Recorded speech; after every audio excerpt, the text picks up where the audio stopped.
dia, meus amados irmãos, a graça e a paz que vem da parte do nosso Deus, através do nosso Senhor e Salvador Jesus Cristo, chegue em cada um de nós, encontre receptividade em nosso espírito e habite para sempre em nós, para que o mundo veja em nós o testemunho verdadeiro e creia que Jesus Cristo foi enviado através do nosso testemunho, como diz a palavra de Deus.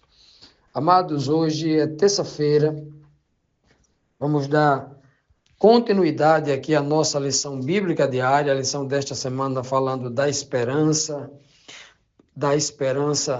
ao sacrifício. Ontem, na segunda-feira, nós vimos o apóstolo Paulo dizer lá em Romanos 8:37, ele diz que todas estas coisas, mas em todas elas, na tribulação, na dificuldade, apesar de o mundo inteiro estar contra nós, Paulo diz que somos mais do que vencedores por meio de Cristo. Nós não somos vencedores por meio de nós mesmos, como tem estimulado aí a pregação de muitos coaches, né? A solução que você busca está dentro de você mesmo. A autoajuda mentirosa, né? Porque Cristo diz, sem mim vocês não podem fazer nada. É absoluto o texto não tem aí, não abre qualquer brecha para qualquer discussão, né? Mas o cristianismo adulterado, o cristianismo em profunda apostasia, igrejas repletas de coaches, pastores coaches, animadores de auditórios e enganadores de doutrina, né? Estão ensinando aí a igreja porque o interesse deles não é pregar a palavra de Cristo, mas arrecadarem, né?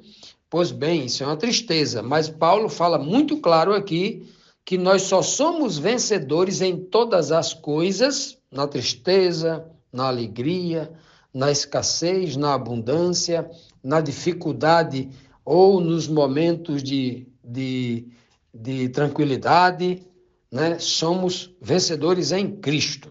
Ele também disse que estes que são vencedores em Cristo, que estão em Cristo verdadeiramente, Paulo disse, olha, eu estou convencido que para estas pessoas, e para ele também, nem morte, nem a vida, nem anjo, nem demônio, nem o presente, nem o futuro, ou qualquer outro poder pode separar aqueles que estão alicerçados verdadeiramente na rocha, estão alicerçados na pedra angular, na pedra fundamental que é Cristo. Olha que coisa maravilhosa, né?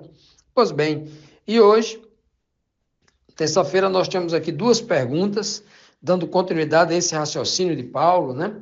E a pergunta é a seguinte, a que e a quem o homem deve estar ligado espiritualmente para que seja de fato um vencedor? A que e a quem ele deve estar ligado? Romanos 8:39 diz assim, ó, nem altura, nem profundidade, nem qualquer outra coisa na criação será capaz de nos separar do amor de Deus que está em Cristo Jesus, o nosso Senhor. Então, ele já tinha dito no verso anterior, né, que nem a morte, nem a vida, nem anjos, demônios, né, presente e futuro, ou qualquer poderes espirituais, poderes políticos, religiosos, poderes da sedução deste mundo, né? E agora ele diz que nem a altura e nem a profundidade. Ele quer dizer o que com isso aqui? A altura, ou seja, nem a exaltação, aquele que é de Cristo, como José, que foi elevado ao mais alto posto, não esqueceu de Deus, no mais alto posto. Daniel, lá em Babilônia, foi exaltado ao mais alto posto, depois do imperador era ele, né? Assim como José, mas esses homens continuaram firmes. E nem a profundidade, nem se jogar você dentro de um poço, de um calabouço, né? Como fizeram com Jeremias, por exemplo, como fizeram com João e tantos outros, né? Como fizeram com o próprio José, jogar dentro de uma cova, né? E ali, então, a cova, a profundidade no sentido de ameaça, sepultura, ameaça de morte, nem a ameaça de morte iminente ou a exaltação, a glória que os homens dão aqui na terra é capaz de separar o homem do amor de Deus que está em Cristo. O próprio Satanás chegou para Cristo e ofereceu para Cristo os reinos e toda a glória, a riqueza e a luxúria desse mundo, dando uma posição mais alta a ele, e Cristo rejeitou, né? O nosso exemplo, Jesus Cristo. Então ele diz aqui que nem a altura, nem a profundidade, nem qualquer outra coisa da criação, ou seja, tudo o que está abaixo de Deus e de Cristo é criação, porque Deus criou todas as coisas por meio, através de Cristo Jesus. Então, isso é o que está escrito de forma claríssima. João 1:3, João 1:10, Efésios 3:9, Hebreus 1, versículo 2, todas as coisas foram criadas por Deus, o Pai, através de Cristo Jesus, né? Criado por meio dele e para ele. Que coisa linda! É o que está escrito de forma clara na Bíblia, para que não haja nenhuma dúvida, né? E aí, o texto diz aqui, olha, nada desta criação, nada que esteja abaixo de Deus e de Cristo, podem separar o homem de Deus e de Cristo. Olha que coisa linda! Olha, nada. Então quer dizer que nada no universo. Se todas as coisas foram criadas por Deus através de Cristo, como diz as Escrituras, nem o Sol, nem uma galáxia inteira pode separar o homem do amor de Deus, né? Satanás, né, o grande Lúcifer, né, o portador da luz, e todos os seus anjos, todos os demônios juntos, não podem separar, arrancar alguém das mãos de Deus para levá-lo à sepultura e à morte eterna. Ninguém tem esse poder. Essa é a conclusão que Paulo chega. Mas ele não chega à conclusão pela sua própria inteligência. Ele chega à essa conclusão, porque Paulo já não amava a própria vida. Paulo já estava se oferecendo como libação, como sacrifício a Deus, por amar tanto este mundo, igual Cristo, porque Cristo chegou um tempo que falou assim, já não sou mais deste mundo, já não pertenço mais a esse mundo, nada nesse mundo me agrada, nada nesse mundo me atrai, ou seja, já não tinha mais tentação para ele, já havia vencido tudo. E a mesma coisa que Paulo está dizendo aqui, eu tenho certeza, se Paulo tem certeza que nada na criação pode separar do amor de Deus, é porque Paulo já tinha perdido toda a afeição, não, né? Qualquer interesse por qualquer coisa deste mundo passageiro. Esse é o modelo, esta é a busca, esse é o objetivo de cada cristão, de cada homem que professa a fé em Cristo Jesus. Continuando, amados, vamos aqui para a sexta pergunta. Apesar da certeza da vitória em Cristo, detalhada aqui, né, testemunhada pelo apóstolo Paulo, que sentia Paulo? Paulo sentia o quê? Apesar de toda essa certeza de que em Cristo, e ele estava em Cristo, né? O testemunho dele é poderoso, não só pelas palavras, mas pelas ações, pelo testemunho que os outros dão, né, da obra que Paulo fazia. Então, Paulo, obviamente, ele sentia algo. E o que é que ele sente? E aqui nós vamos tirar, obviamente, esse sentimento, que obviamente vai se assemelhar aos sentimentos de todo homem que se torna uma nova criatura em Cristo, a semelhança do apóstolo Paulo. A semelhança de Cristo também, obviamente. Cristo é o nosso exemplo maior, né? Romanos 9, versículo 1 e 2 diz assim, ó, digo a verdade em Cristo, não minto. Minha consciência o confirma no Espírito Santo. Tenho grande tristeza e constante angústia em meu coração. Então, Paulo sentia aqui uma grande angústia no coração. Ele fala aqui dois termos aqui, né? Grande tristeza e uma constante angústia. Ou seja, uma angústia que não passava, que era constante, e tinha uma grande tristeza. São coisas gigantes aqui. Então, até parece que Paulo havia perdido o ânimo, até parece que Paulo era uma pessoa depressiva, Negativo, nada disso. Paulo, ele tem aqui uma grande tristeza e vivia em grande angústia porque ele não conseguia, igual Cristo, ele sentia exatamente o que Cristo sentia. Por que Cristo chorou quando olhou para Jerusalém?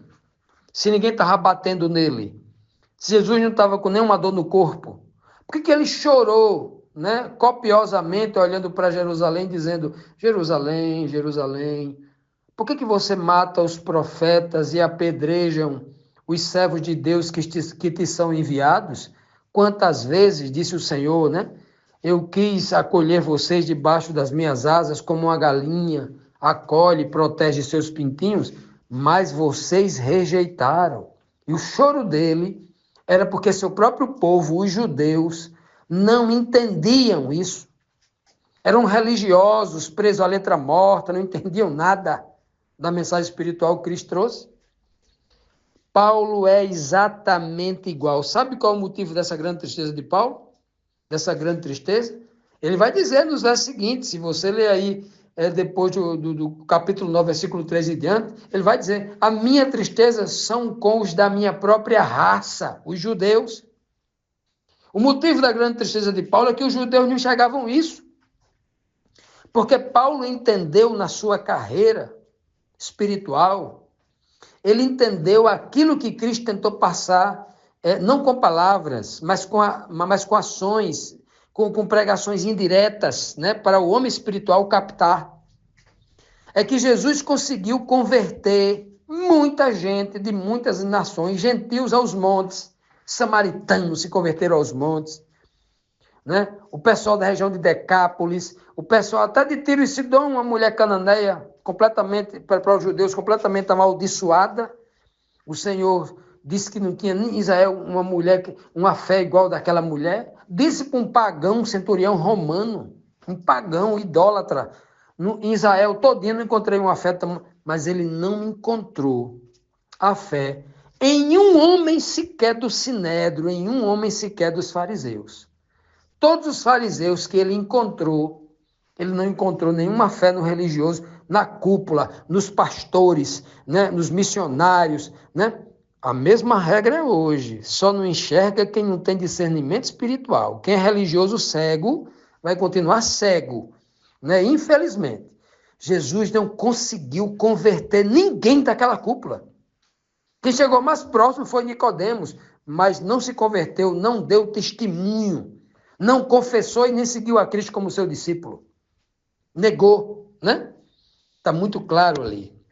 O próprio Jesus fala muito forte ao coração, mas nenhuma reação da parte de Nicodemos, né? E Paulo está dizendo: eu tenho uma grande angústia. Por que o meu povo, o povo judeu que tem a escritura na mão, o povo mais privilegiado do planeta Terra, o Senhor deu na mão deles a palavra toda, e eles não conseguem enxergar?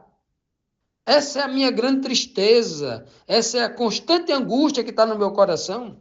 E agora Paulo escrevendo uma carta à igreja de Roma, aonde os religiosos judeus estavam tentando resgatar, tentando reimplantar costumes cumpridos em Cristo, costumes da antiga aliança que se cumpriram em Cristo, todos aqueles rituais que haviam se cumprido, que agora, né, fazendo aquilo, era uma negação ao verdadeiro Cordeiro, era uma negação ao verdadeiro Messias que havia chegado, e o povo queria continuar em cerimônias que ainda falavam que o Messias ainda viria. Matar cordeiro todo dia, se já o Cordeiro de Deus já tinha sido morto, o verdadeiro. Estavam negando o verdadeiro Cordeiro, o verdadeiro Messias que haviam chegado. E aí, por isso que Paulo diz assim: olha, eu tenho uma tristeza muito grande no meu coração. Eu vivo em constante angústia, porque eu não consigo abrir os olhos do meu próprio povo para enxergar algo tão óbvio, porque eles estão tão presos à religiosidade, porque a pior arma, é a maior das armas que Satanás usa neste planeta, é a religiosidade. Enquanto o homem não enxergar isso, ele é um pobre coitado, ele é um miserável, ele é um cego. Por isso que Cristo falou assim, ó, cuidado com o fermento dos fariseus, porque isso caindo nos olhos, o sujeito cega de um jeito que aí não tem mais jeito, é morte eterna. Quantos cristãos não estão completamente cegos nas igrejas por aí, né? Porque não consegue enxergar a verdade bíblica. Ele acha que está na verdade, ele acha que está servindo na igreja certa, ele acha que está andando nos caminhos certos, porque o pastor ali prega forte, dá os gritos e tudo mais. Mas não é assim, infelizmente. Olha, muitos homens de verdade hoje, crentes de verdade, entendem perfeitamente o que Paulo está querendo dizer aqui. Ah, como é grande a minha tristeza por saber que há milhões de cristãos no mundo e poucos conseguem enxergar porque nem a Bíblia examina. Nem a Bíblia examina, não tem um compromisso com Deus, né? Tem compromisso com a placa da igreja, com a instituição, com o horário do culto e tal, mas eles não conseguem entender que isso não basta. Se não houver uma entrega espiritual profunda, isso não basta. E Paulo está tentando dizer isso de diversas formas, de várias maneiras, e os espirituais entenderão.